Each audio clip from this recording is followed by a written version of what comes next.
அங்கே வந்து கலவரம் வீரியம் எல்லாம் குறைஞ்சிருக்கு. கிட்டத்தட்ட 40,000 பேரை அரெஸ்ட் பண்ணியிருக்காங்க ஈரானில்.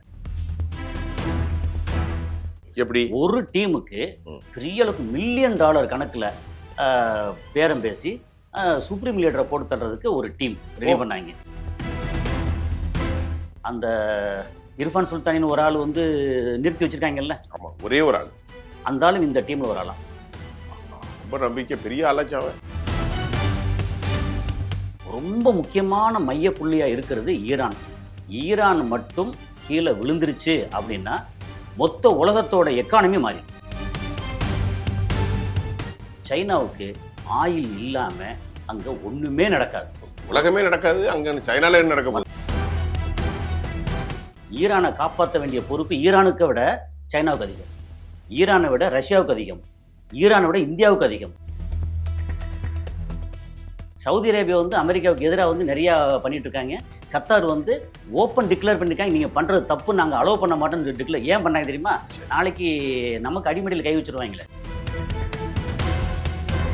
இன்னும் கிடையாது. அதாவது ஒரு போர் நிறுத்த ஒப்பந்தம் வந்துருச்சு அப்படின்னா அதுக்கப்புறம் 100 முறைக்கு மேலே மீறின ஆள் யாருன்னா நெதன்யாஹு.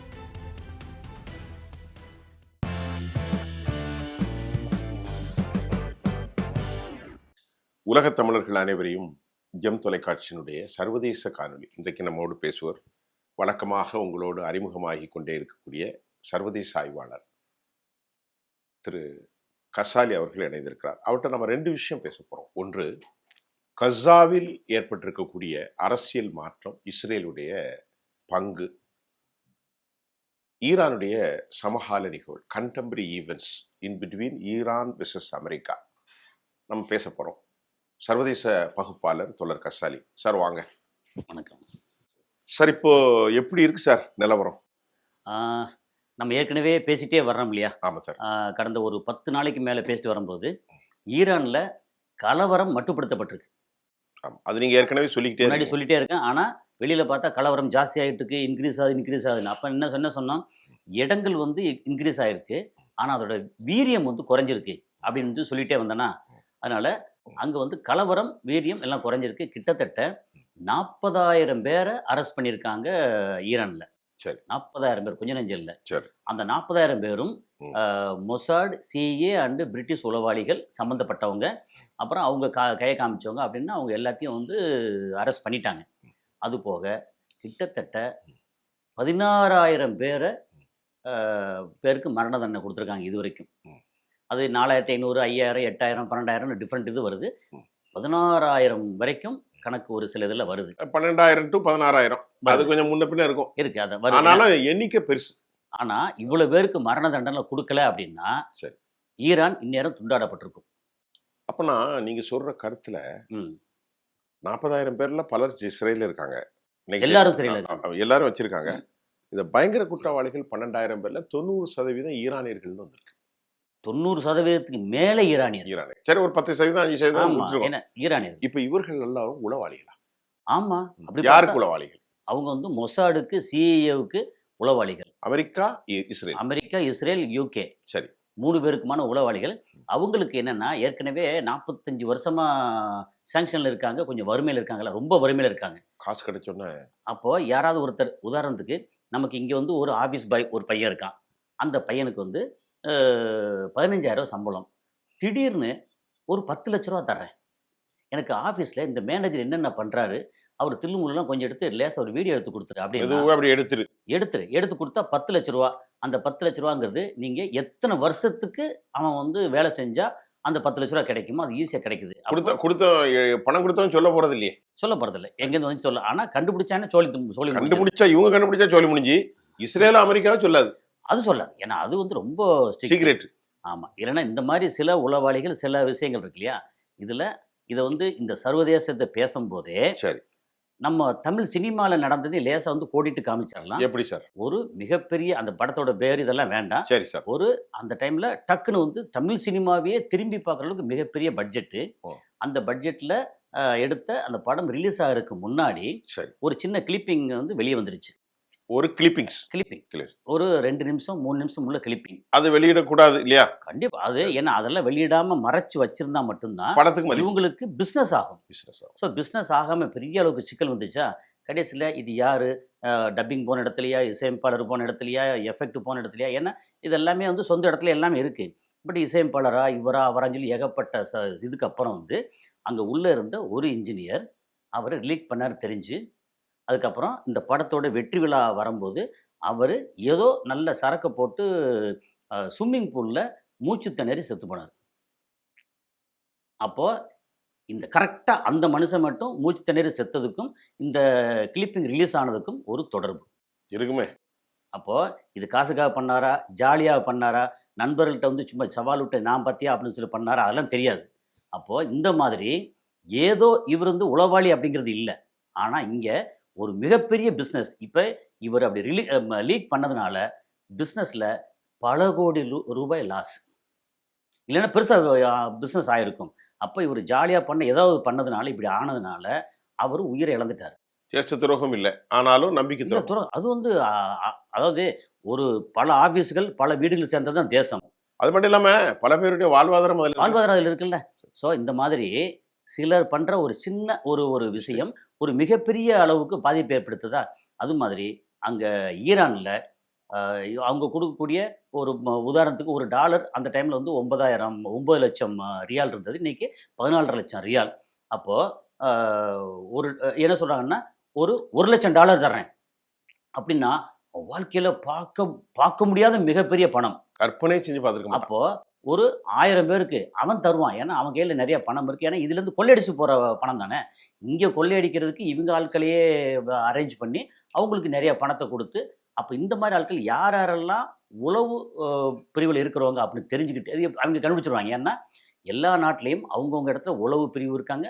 வெளிநாட்டோட சதி எங்கெங்கெல்லாம் இருக்குன்னு அவங்களுக்கும் தெரியும். தெரிஞ்ச உடனே அழகாக பிடிச்சி உள்ளே போட்டு சோழி முடிச்சிட்டாங்க. இப்போது இஸ்ரேல் அண்ட் அமெரிக்கா ரொம்ப திணறதுக்கு காரணம் என்னென்னா அவங்க வளர்த்து நீரூற்றி உரம் போட்டு வளர்த்த அத்தனை மெஜாரிட்டி ஆஃப் உளவாளிகள் இருக்காங்க இல்லையா, அது ஈரான் நேஷனல்ஸ். அவங்க மெஜாரிட்டி எல்லாம் ஜெயிலில் இருக்காங்க, இல்லை செத்து போனாங்க. அவங்களுக்கு ஒரு வாய்ப்பே கிடைக்காம போச்சு. இப்போ அங்கே இருந்து சார் ஒரு சின்ன குறுக்கீடு சார், மன்னிக்கணும். இந்த இணையதள பயன்பாடு எப்படி சார்? இணையதள பயன்பாடு 95%, 98% இல்லை. இப்பவும் இல்லை. சரி, இப்போ நீங்க இந்த செய்திக்கு வாங்க. இப்போ உரம் போட்டு வளர்த்த உளவாளிகள் காலி, ஒன்று காலி அல்லது ஜெயிலில் இருக்காங்க. சரி, அதுல இன்னும் ஒரு செய்தி வந்தது. அது வந்து உறுதிப்படுத்தப்படாத செய்தி. எப்படி ஒரு டீமுக்கு பெரிய அளவுக்கு $1 மில்லியன் கணக்குல பேரம் பேசி சுப்ரீம் லீடரை போட்டு தள்ளுறதுக்கு ஒரு டீம் ரெடி பண்ணாங்க. புது செய்தியா இருக்க? ஆமா. அப்படியா? ஆமா. கொஞ்சம் விளக்கமா சொல்லுங்க. என்னன்னா ஒரு 10 பேரோ 15 பேரோ 20 பேரோ வாட்டவர், அவங்களுக்கு வந்து ஒரு 25 million minimum, 25 to 50 million dollar இது இவங்களுக்கு கொடுத்து அதுக்கு அட்வான்ஸா கொடுத்துருப்பாங்கல்ல, கொடுப்பாங்க. அப்படின்னா நீங்க சொல்ற பார்த்தா அவங்களுக்கு ஸ்பெஷல் ஆபரேஷன் கன் எல்லாம் இது கம்ப்ளீட் ட்ரைனிங் எல்லாம் கொடுத்து, பிளஸ் அங்க சுப்ரீம் லீடர் கூட இருப்பாங்க இல்லையா, அவங்களுக்கும் பெரிய ஆசை வார்த்தை காமிச்சு. ஆஹா, ஓகே சரி. இது வந்து யாருக்குமே தெரியாத செய்தி இல்லை சார், இது புதுசு ஆசை வார்த்தை காமிச்சு, ரொம்ப முக்கியமான செய்தி இது. ஆமா. அது என்ன பண்ணிட்டாங்கன்னா கரெக்டா மோப்பம் பிடிச்சிட்டாங்க. மோப்பம் பிடிச்சி இந்த தூக்குல போட்டாங்களே ஏற்கனவே, அதுல ஒரு 90% மேல இந்த மாதிரி சுப்ரீம் லீடரை கொல்லணும்னு வந்த ஆட்களை எல்லாத்தையும் சொல்லி முடிச்சிட்டாங்க. அதுல இன்னும் கடைசியாக எஞ்சி நிற்கிறது ஒரு ஆள், அந்த இர்ஃபான் சுல்தானின்னு ஒரு ஆள் வந்து நிறுத்தி வச்சிருக்காங்கல்ல, ஒரே ஒரு ஆள். அந்த ஆளும் இந்த டீம்ல ஒரு ஆளாம். ரொம்ப நம்பிக்கை, பெரிய ஆளாச்சாவன். அப்போ இந்த மாதிரி விலை போன ஒரு ஆள், ஆனால் அந்த ஆளையும் தூக்கில் போட்டு அது சோழி முடிஞ்சிடும் அப்படிங்கிறது அந்த ஆளை வச்சுருக்காங்க. அமெரிக்காவோட அழுத்தம் எல்லாம் வச்சுருக்காங்க. ஆனால் ரிலீஸ் எல்லாம் பண்ண மாட்டாங்க. ஏதோ ஒரு ரூட்டில் வந்து உடம்பு சரியில்லை, காய்ச்சல் வந்துச்சு, இது வந்துச்சு, வயிற்றால போச்சு அப்படின்னு சொல்லி முடிச்சிருவாங்க அவங்க. ஆனால் ஒரு பணம் இதுக்காக சொந்த நாடு, இந்த அதாவது ஒரு மன்னரை அங்கே இருக்க ஆட்சியாளரை பிடிக்கலை அப்படிங்கிறதுக்காக அவரை தூக்கி போட்டா, உதாரணத்துக்கு அவரை தூக்கி போட்டாச்சுன்னா அந்த நாடு என்ன ஆகும்? ரொம்ப பாலாரும் தேனாருமா ஓட போகுது. இன்னைக்கு நிலைமை இதில் கடாஃபி இருந்த லிபியாவில் பாருங்க, சதாம் ஹுசேன் போன ஈராக்கில் பாருங்க என்ன நடக்குது. அதை விட மோசமாக ஈராக்கில் மாறும். அங்கே இருக்கிற எண்ணெய் வளம் ஈரானில் அங்கே இருக்க எண்ணெய் விலை எல்லாமே அமெரிக்கா வந்து கொத்திட்டு போயிடுவான். அவன் வந்து இதை பேஸ் பண்ணி சைனாட்ட பேரம் பேசுறதுக்கு, இந்தியாட்ட பேரம் பேசுறதுக்கு எல்லா வேலையும் பார்ப்பாங்க. ஏன்னா இன்னைக்கு ரொம்ப முக்கியமான மைய புள்ளியா இருக்கிறது ஈரான். ஈரான் மட்டும் கீழே விழுந்துருச்சு அப்படின்னா மொத்த உலகத்தோட எக்கானமி மாறிடும். டோட்டல் மொத்த உலகத்தோட எக்கானமி. இதுதான் இன்னைக்கு வந்து ஒரு ஆணிவேர். என்னன்னா இங்கே வெனிசுலாவில் பிடிச்சிட்டாங்க. ஆனால் வெனிசுலா வந்து ஒரு 6 லட்சம் 8 லட்சம் பேரல் பெர் டே தான் அங்கே உற்பத்தி. இதை கம்பேர் பண்ணுவது ஒண்ணுமே இல்லை. இது வந்து 42 45 லட்சம் பேரல் பெர் டே. ஓகே, அப்போ இதோட மெஜாரிட்டி ஆஃப் ஆயில் வந்து சைனா வாங்கிட்டு இருக்கு. சைனாவுக்கு ஆயில் இல்லாமல் அங்கே ஒன்றுமே நடக்காது. உலகமே நடக்காது. அங்க சைனால என்ன நடக்க போகுது? மற்ற எந்த நாடா இருந்தாலும் ஒண்ணுமே சைனாவோட நம்ம என்ன செய்வோம்னா, இப்போ மொபைல் வாங்குறோம், இது வாங்குறோம், எது வாங்கினாலுமே அதில் நம்ம மேலே ஸ்டிக்கர் ஓட்டுமே ஒழிய, ஆனால் மேக்கிங் வந்து சைனா. மேனுஃபேக்சரிங் யூனிட் மெஜாரிட்டி வந்து சைனாவில் இருக்குது. நம்ம அதை வந்து ஸ்டிக்கர் தான் ஓட்டிகிட்டு இருக்கோம். மெஜாரிட்டியாக நம்ம பண்ணிகிட்டு இருக்கோம். நம்ம மாதிரி யூரோப்பியன் கண்ட்ரியாக இருக்கட்டும், அமெரிக்காவாக இருக்கட்டும், அரப் கண்ட்ரி எல்லாத்துலேயும் சைனாவோட மேனுஃபேக்சருக்கு தேவைப்படுறது ஃபியூயலுக்கு வந்து ஒரு பக்கம் ரஷ்யாவிலேருந்து, இன்னொரு பக்கம் ஈரான்லேருந்து. இந்த ரெண்டுமே டாலர் வணிகம் இல்லாத இது கச்சா எண்ணெய். அப்போது இதை வந்து இறுக்கி பிடிச்சிட்டான்னா இன்னைக்கு $60 இருக்கிறது $100 ஆக்குவான், $150 ஆக்குவான், இஷ்டத்துக்கு அவன் வைக்கிறதான ரேட்டு. ஆனால் இன்னொன்று சிலது என்ன சொல்கிறாங்கன்னா, இவன் வந்து ஈரானை பிடிச்சிட்டான் அப்படின்னா ஒரே ஒரு டாலர் வணிகம் இல்லாத ஒரே ஒரு நாடு ரஷ்யாவாக இருக்கும். ரஷ்யா இன்னைக்கு வந்து $56 $60 வித்துக்கிட்டு இருக்கான் ஒரு பேரல். அது குறையவும் கொடுக்குறான், கடனாவும் கொடுக்குறான். திடீர்னு என்ன செய்வாங்கன்னா, இவங்க வந்து மொத்த உலகம் இவங்க கண்ட்ரோலில் இருக்கா, மற்ற எல்லாமே திடீர்னு $30 $35 இறக்கி விட்டான்னு வச்சுக்கோங்க. அப்போ என்ன ஆகும், ரஷ்யாவும் அது கொடுக்குற மாதிரி இருக்கும். அங்கே ரஷ்யா மொத்தத்துக்கு வீழ்ச்சி அடைஞ்சு கையேந்திர நிலைமை வந்துடும். அவனுக்கு மேஜர் வரவு இதுலேருந்து. ஆனால் அரபு நாட்டோட நிலைமை இருக்கிற ஜிசிசி கண்ட்ரிஸ் அவன் இன்னும் மோசம் போயிடுவாங்க. ரொம்ப மோசம் போயிடும். ஐயோ எனக்கு சுத்தமாக போயிடுச்சு அப்படின்னு சொல்லி இங்கே மோசம் போயிட்டாங்கன்னா அமெரிக்கா வச்சதான் சட்டம் அந்த மாதிரி ஆகி போயிடும். அது ஒரு சூழலில் இன்னைக்கு ஈரானை காப்பாற்ற வேண்டிய பொறுப்பு ஈரானுக்கு விட சைனாவுக்கு அதிகம், ஈரானை விட ரஷ்யாவுக்கு அதிகம், ஈரானை விட இந்தியாவுக்கு அதிகம். நீங்க சொல்றது ரொம்ப முக்கியமான பாயிண்ட். திருப்பி நான் அதை சொல்றேன். ஈரானை காப்பாற்ற வேண்டிய பொறுப்பு ரஷ்யாவுக்கும் சைனாவுக்கும் இந்தியாவுக்கும் இருக்கு. அதை விட அதிகமா சவுதி அரேபியாவுக்கும் கத்தாருக்கும் தேவை. இது புது செய்தியா இருக்க. ஏன்னா சொல்லுங்க சார். இப்ப ஈரானை வந்து அடிபணியை வச்சுட்டான்னு வச்சுங்களேன். அவன் திடீர்னு $30 போட்டாங்கன்னா 6 மாசம் இதே மாதிரி $30 கொடுத்தாங்கன்னா மொத்த அரபு நாட்டோட வளம் இருக்கு இல்லையா, வெறும் மண்ணா தான் இருக்கும். ஏன்னா வருமானம் இல்லாம போயிருமே.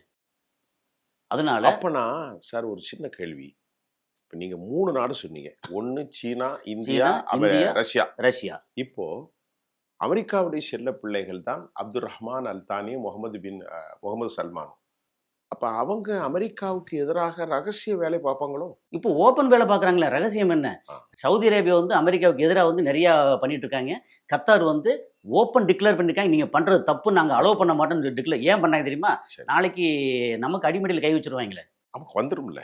அதனால ஈரானை காப்பாற்ற வேண்டிய பொறுப்பு ஈரானுக்கோ அவங்கள சார்ந்த அந்த ப்ராக்சிஸ் இருக்காங்க இல்லையா, அவங்களுக்கோ எவ்வளோ பொறுப்பு இருக்கோ அதை விட அதிகமான தேவை, அதிகமான பொறுப்பு சைனாவுக்கு, ரஷ்யாவுக்கு, அரபு நாடுகளுக்கு, இந்தியாவுக்கு இருக்கு. இப்போ ஒரு பாயிண்ட் என்னன்னா, கிரேட்டர் இஸ்ரேல் அப்படின்னு சொல்ற மாதிரி இப்ப ஈரான் ஒரு கிரேட்டர் ஸ்டேட்டா மாறி வந்துருச்சு. எல்லா நாடுகளிலும் தன்னுடைய ஆதிக்கத்தை பரப்பிட்டாங்க. ஆமா, தெரிஞ்சோ தெரியாமையோ இவர்களை காப்பாற்ற வேண்டிய பொறுப்பு எல்லோருக்கும் வந்துட்டு. எல்லாருக்கும் வந்துருச்சு. நீங்க தானே சொன்னீங்க இப்ப. ஆமா, சரிதானே? நான் கேட்ட கேள்வி. அதாவது இஸ்ரேலை தூக்கி பிடிச்சி எப்பவுமே அமெரிக்கா வீழ்ச்சி அடைய கூட நினைப்பாங்க. ஏன்னா கடன் கொடுத்தவங்க நிறைய பேர் கடங்கார இருக்காங்க. அமெரிக்கா வீழ்ச்சி அடைஞ்சா நம்ம எல்லாம் போயிரும் சொல்லிட்டு. இப்போ ஈரான் வீழ்ச்சி அடைஞ்சிடக்கூடாது, ஈரான் வீழ்ச்சி அடைஞ்சா நம்ம வந்து மொத்தத்துக்கு அதோகதி ஆயிடுவோம் அப்படின்னு ஈரானை காப்பாற்றுறதுக்கு ஈரானை விட சைனா, ரஷ்யா, இந்தியா, அரபு நாடுகள் இவங்களுக்கு தேவைப்படுது. இதெல்லாம் சேர்ந்து ஈரானுக்கு அவ்வளோ சப்போர்ட் பண்ணுறாங்க. இப்போ என்னென்னா அங்கே உணவுப் பொருள், மருந்து பொருள் பிரச்சனை இருக்கா, சைனாலேருந்து எக்கச்சக்கமாக போய்கிட்டு இருக்கு. இப்போ கார்கோ விமானம். இப்போ இன்னைக்கு காலில் உள்ள செய்தி ஒன்று கேட்குறேன் சார்.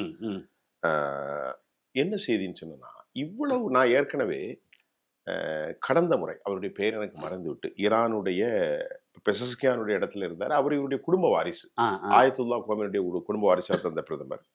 இவ்வளவு உளவாளிகள் அந்த நாட்டுக்குள்ள வந்த காரணத்தை ஐஆர்ஜிசி போன்ற ஒரு எலைட் ஸ்குவாட் இருந்தாலும் இதை கண்டுபிடிப்பதற்கு அவர்களை மறுத்தது, தடுத்தது எது? ஒரே ஒரு விஷயம்தான், பேராசை, அப்புறம் நாட்டுப்பற்று இன்மை, அல்லது குறைஞ்சபட்சம் இஸ்லாம் மார்க்கம் அப்படின்னா அது மேலே இருந்த என்ன சொல்கிறது, ஒரு அபரிமிதமான அன்பு இருக்குல்ல, அதாவது அவிசுவாசம். ஆ விஸ்வா ஆ அப்படி சொல்லுவாங்க, கிறிஸ்தவர்கள் சொல்லுவாங்க அவிசுவாசி, விசுவாசம் அவிசுவாசம். அவிசுவாசம். அது இந்த மாதிரி இருக்கிறனால என்னன்னா, இதுக்கு முன்னாடி ஈரான்ல நடந்தது என்ன? இங்க இருந்து எப்ப பார்த்தாலும் இங்க ஏதாவது ஒண்ணு ஆரம்பிச்சா உளவு தகவல் அதிகமா இஸ்ரேலுக்கு போயிருது அப்படின்னு பார்த்தா, கடைசியில ஒண்ணொன்னா செக் பண்ணி பார்த்தா, ராணுவ தலைவர் இருக்கார்ல, அவர் தான் உளவாளியா இருந்தவர். அவர் தூக்குல போட்டாங்க. அப்படிலாம் பெரிய கூத்து நடக்குது. அப்போ இவ்வளோ பெருசு இருந்தது. அது போக இட்டாலியில இருந்து இட்டாலி ஃப்ரான்ஸா ஒரு லேடி இங்க வந்து முஸ்லீமா மாறி, ஆக்சுவலா ஒரிஜினலா யூத பெண்ணு. அது நீங்க சொன்ன அந்த வரலாறு அவங்க பேர் மறந்துட்டு, அந்த அம்மா மதரசாவோடலாம் உள்ள க்ளோஸ் ஆகி அயத்துல்லா கோமெனி பக்கத்துல போய் அமரக்கூடிய அளவுக்கு இஸ்லாமிய பெண்ணா மாறி, பெரிய அளவுக்கு மாறி பிரீச் பண்ணி இப்படி பார்த்தா உலகத்திலேயே பெரிய வந்து உளவாளி சிறந்த அல்ல. மதம் வந்து, ஆனா கடைசி பெரிய உளவாளி தப்பிச்சு போயிருச்சு. தப்பிச்சிட்டாங்க. ஆனா அது தப்பிச்சு போனதுக்கு அப்புறம் தான் அட பாவி இவ்வளவு தூரம் நடந்திருக்கே அப்படின்னு. அப்போ உளவாளி ஏழையா இருக்கணும்னு அவசியம் இல்லை, பசி பஞ்சத்தோட இருக்கணும்னு அவசியம் இல்லை. அது வயிறு நிறைய சாப்பிட்டா கூட இன்னும் 7 தலைமுறைக்கு வேணும்னு நினைச்சு பேராசைப்படுறாங்கல்ல, அவங்களும் காரணம். அது போக இவங்களே எத்தனை வருஷமா ஆண்டுகிட்டு இருப்பாங்க, நமக்கு வர்றதுக்கு ஒரு வாய்ப்பு கிடைக்காதா அப்படின்னு சொல்லி, அதாவது அதிகாரத்துக்கும் பணத்துக்கும் இன்ன பிற சுகங்களுக்கும் பேராசைப்படுற ஆட்களால தான் இந்த மாதிரி உளவாளியா மாற முடியும். அப்படி பார்த்தா தமிழ்நாட்டில் உளவாளி இல்லைன்றீங்களா? நிறைய உளவாளி இப்ப இருக்கு. நீங்க சொன்னது ஒரு முக்கியமான பாயிண்ட் சார். இப்ப நீங்க நடந்த சம்பவத்தை சொல்லிட்டீங்க. ஆமா, இந்த நிகழ்வுகளை எல்லாம் பார்க்கிற போது சர்வதேச சமூகம், ஒரு நாடுகளும் அந்த தலைமைகளும் தங்கள் நாட்டிலும் இப்படி இருப்பார்களோ என்ன, அடுத்த கட்ட நடவடிக்கை எடுப்பார்களே. எல்லா இடத்தையும் எடுப்பாங்க. இல்ல இது ஒரு பதட்டம் தானே. இப்போ நம்ம ரொம்ப சிம்பிளா புரிதலுக்காக சொல்றோம். இப்போ திமுக ஆட்சியில் இருக்கு. இப்போ ஒருவேளை அடுத்து அண்ணா திமுக ஜெயிச்சு வந்தா டிஜிபில இருந்து கமிஷனர்ல இருந்து கலெக்டர், நிறைய இடங்கள்ல கலெக்டர்ல இருந்து எல்லாத்தையும் வந்து அப்படியே மாத்துவாங்க. ஏமாத்துறாங்க, விஷயத்தை சொல்லிடக்கூடாது. மாத்துவாங்க. என்னன்னா, இவங்க நமக்கு எதிரானவங்க, அவங்கள வச்சுக்கிட்டு அவங்க மாறிடுவாங்க, திருந்திடுவாங்க அப்படின்னு ரிஸ்க் எடுக்க யாருமே தயாரா இல்லை. இப்போ ஜெயலலிதா வந்தா கருணாநிதி போட்ட அத்தனை ஆட்களையும் மாற்றுவாங்க, கருணாநிதி வந்தா அவங்க ஜெயலலிதா போட்ட அத்தனை பேரையும் மாற்றுவாங்க. இது இயல்பு. அது மாதிரி அங்கே 40 வருஷமா வந்து ஆட்சி பண்ணிட்டு இருக்காங்கன்னா, அவங்களுக்கு விசுவாசமா கூட இருக்கிறவங்க அந்த விசுவாசம் இருக்காங்களான்னு செக் பண்ணுறதுக்கு வேற ஆளையும் நியமிப்பாங்க. ஏன்னா எல்லா இடத்துலையும் அவங்களுக்கு வந்து இதெல்லாம் உண்டு. ஆனாலும் அந்த நாட்டில் என்னதான் பெட்ரோல் வளம் இருந்தாலும், என்னதான் மண் வளம் இருந்தாலும், அந்த நாட்டில் எப்போவுமே பிரச்சனை சேங்ஷன்ஸு. வெளிநாட்டில் இருந்து இம்போர்ட் பண்ண முடியாது, எக்ஸ்போர்ட் பண்ண முடியாது. அப்புறம் அதிகமாக சைனாவை தான் நம்பி இருக்கணும். அப்புறம் அரபு நாடுகள் கொஞ்சம் கொஞ்சம் தான் பண்ணணும். அரபு நாடுகள் வந்து அமெரிக்காவுக்கு பயந்து எதுவும் கொடுக்காம இருப்பாங்க. இப்படி ஒரு சூழலில் மக்கள் விலை போகிறதுல அதிசயம் இல்லை. ஆனால் இப்போ பயத்தில் வந்து கொஞ்சம் அமைதியாக இருக்காங்க. எங்க ஈரானில் பயத்தில் இருக்காங்க. ஆனால் இன்னொன்று என்னென்னா, ஈராக் அமெரிக்காவோட புரோ கண்ட்ரி தான். ஆனால் அது இப்போ 79க்கு முன்னாடி. ஆனால் இப்போ வந்து ஈராக்கில் இருக்கிற இப்போ ஆட்சியாளர் வந்து ஈரானுக்கு ரொம்ப ஃபேவரட். நீங்க சொல்றது ஈராக்க சொல்றீங்க. ஈராக் இப்போ சுடானி வந்து he was appointed by US force. ஆமா, சதாம் ஹுசேனுக்கு பிறகு ஆபரேஷன் பண்ணி தோத்தாலும் இன்றைக்கு இருக்கிற சுடானி சுன்னா ஜமாத்தை சார்ந்தவர். இருந்தாலும் ஈரானுக்கு ரொம்ப ஃபேவரா நெருக்கமா இருக்கக்கூடிய ஆள். ஈரானுக்கு இப்ப நெருக்கமா இருக்காரு. அதே மாதிரி Mohammed bin Salman, Saudi Arabia de facto ruler, அவரு ஈரானோட பயங்கர நெருக்கமாயிட்டாரு. நெருக்கமா இருக்காரு, தூதர்கள் அனுப்பி ஒரு பக்கம் போயிட்டு. அது போக இங்க ஏமன்ல வந்த கிளாஷ் வந்துச்சு இல்லையா, ஹவுதிக்கு இல்ல, ஹவுதி வெடிக்க தான் பார்த்தாங்க. எஸ்டிசியும் சதர்ன் ப்ராவின்ஸ் எஸ்டிசி பிஎல்சி அந்த 2 பேருக்கும் சவுதி அரேபியா அண்ட் யுஏஇ அவங்களுக்குள்ளே ஒரு சமாதானம் வருது இருக்கு. அப்போ இந்த மாதிரி உள்ளுக்குள்ள பிரச்சனை எல்லாத்தையும் அமெரிக்காவோட பேராசை, அமெரிக்காவோட ஆணவம் இவங்களெல்லாம் ஒன்று சேர்க்குது. இப்போ இன்னொரு விஷயத்தையும் நேரம் கருதி முடிக்கிறேன். அமெரிக்கா தனது கால்களை வலிமையாக மத்திய கிழக்கில் பதிப்பதற்கான திட்டம்.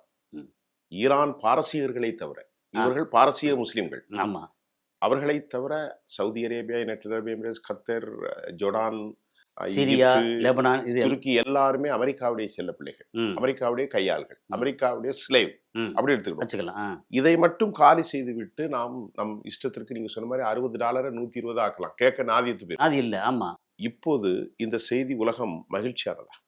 யூரோப்பிய யூனியன் உள்பட, சீனா உள்பட, இந்தியா உள்பட, மத்திய கிழக்கு உள்பட எல்லா நாடுகளும் இது அமெரிக்காவுக்கு தொடர் சரிவை ஏற்படுத்துமா? நிகழ்ச்சியின் அமெரிக்காவுக்கு சரிவை ஏற்படுத்துறதுக்கு முதல் சந்தோஷப்படுற ஆட்கள் யார் தெரியுமா? எதிர்பார்க்கவே மாட்டாங்க, யூரோப்பியன் யூனியன். உர்சுலா அவர் இந்தியாவுக்கு வராரு கையில் கூட. ஏன்னா இங்கே அமெரிக்கா வந்து நேட்டோவுக்கு எதிராக ஆயிட்டாங்க. அப்புறம் யூஎன் வந்து கலைக்க போறேன்னு சொல்லியாச்சு. அதுக்கப்புறம் இதில் கிரீன்லாண்டில் வந்து என்ன இருந்தாலும் நான் அடிக்க போகிறேன்னு இருக்காரு.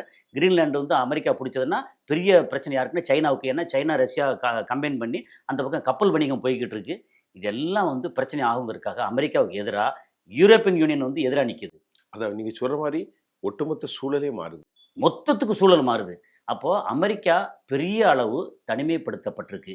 இதில் கடைசியாக ஒரு செய்தி என்னென்னா, இஸ்ரேல் அவங்க என்ன பண்ணுறாங்க, கிழக்கு அதாவது வெஸ்ட் பேங்க் அந்த கிழக்கு பாலஸ்தீன் இருக்கு இல்லையா, அங்கே யுஎன்ஆர்டபிள்யூன்னு ஒன்று இருக்கு. அது அது ரிலீஃப் ஃபண்ட். ஆமாம் கரெக்ட், யுஎன்ஆர்டபிள்யூ. ஆமாம், அதை வந்து இடிச்சிட்டாங்க. ஏன்னா அவங்க இவங்களுக்கு எதிராக நீதியை பேசக்கூடியவங்க. UNRWA representative. அப்ப எதுக்கு அப்படின்னு, அதாவது இஸ்ரேலுக்கு they were playing, they behalf of the representative of the Gaza people. They made a statement against Israel. அதனால அவங்க எதிராக இருக்காங்க. சரி, இடிக்கிறது வந்து அவன் நாட்டுக்குள்ள இஸ்ரேலுக்குள்ள இருந்தா இடிக்கட்டும். அதை எப்படி பாலஸ்தீனுக்குள்ள போய் இடிக்கிறது? அதுதான் பாலஸ்தீன் வந்து இன்னொரு நாடு தான். ஏன்னா அவங்க எல்லாம் அப்படித்தானே செய்வாங்க. அவங்ககிட்ட நீங்க எத்திக்ஸ் ரூல்ஸ் எல்லாம் ஒன்றும் கிடையாது. அதாவது ஒரு போர் நிறுத்த ஒப்பந்தம் வந்துருச்சு அப்படின்னா அதுக்கப்புறம் 100 முறைக்கு மேல மீறின ஆள் யாருன்னா நெதன்யாகு, பெஞ்சமின் நெதன்யாகு. ஆமா. அப்போ இந்த மாதிரி எதுக்கும் நான் கட்டுப்பட மாட்டேன் அப்படிங்கிறது இயற்கை ஒரே மாதிரி இருக்காத, காலம் அவரை கட்டுப்பட வைக்கும் அப்படிங்கிறதான் இன்னைக்கு உள்ள தகவல். இந்த செய்தியில நம்ம தெளிவா பேசணும். இன்னைக்கு ரொம்ப தெரியாத விஷயத்தெல்லாம் சொல்லிட்டீங்க. உங்கள்கிட்ட இருந்து நான் நிறைய விஷயம் தெரிஞ்சுக்கிட்டேன். அதுல முக்கியமாக வெளிப்படையா ஒரு செய்தி சொன்னீங்க. சவுதியும் அப்துல் ரஹ்மான் அல் தானியும் அமெரிக்காவுக்கு எதிராக ஓபன் ஒரு ப்ரொக்ளமேஷன் பிரகடனத்தை அறிவிச்சிருக்காங்க. இரண்டாவது நற்செய்தியாக அமைந்தது, உபவாசத்தின் நற்செய்தி. கிறிஸ்தவர்கள் சொல்வதை போன்று இந்தியாவிற்கும் ரஷ்யாவுக்கும் சீனாவுக்கும் ஒரு நற்செய்தி, அமெரிக்காவுடைய அதிகார முடிவு. மூன்றாவதாக நீங்க சொன்ன செய்தியை நான் புரிந்து கொண்டது, யூரோப்பியனுடைய தலைவர் உர்சுலா லேலன் இந்தியாவுக்கு வருகிறார். காரணம் இதுதான். நான்காவது மிக முக்கியமான செய்தி, பிரான்ஸோடு 200% அக்ரிமெண்ட் போட்டார். நீங்க யூரோப்பியன் சொன்னதுனால இப்ப America kept alone from international society. மொத்தத்துக்கு தனித்துவமாக வைக்கப்பட்ட ஒரு தேசம். தனிமைப்படுத்தப்பட்டது. தனித்துவம் அல்ல, நீங்க சொல்றது தனிமைப்படுத்தப்பட்டது. உலக சமூகத்திலிருந்து அவர்கள் அந்நியப்படுத்தப்பட்டார். நம்ம ரொம்ப புரிதலுக்காக சொல்லுவோம். நாட்டாம படத்துல அவன்கிட்ட அண்ணன் தண்ணி புழங்காதாடையா, அமெரிக்காவோட அண்ணன் தண்ணி புழங்காதீங்க, அமெரிக்கா தனியா கிடக்கட்டும், அவ்வளவுதான் மேட்ரு. ரொம்ப சிறப்பு சார். நிறைய விஷயங்களை சர்வதேச காணொலிக்காக சர்வதேச அரசியல் பகுப்பாய்வாளர், நீண்ட தூர அனுபவம் பெற்ற கண்ணியத்துக்குரிய எமது சிறப்பு விருந்தினர் தோழர் கசாலி அவர்களோடு நான் விடைபெறுகிறேன். மீண்டும் அடுத்த அமர்வில் உங்களோடு சந்திக்கிறேன். சார், எங்க அமர்வுக்கு வந்து ரொம்ப நன்றி சார். நன்றி.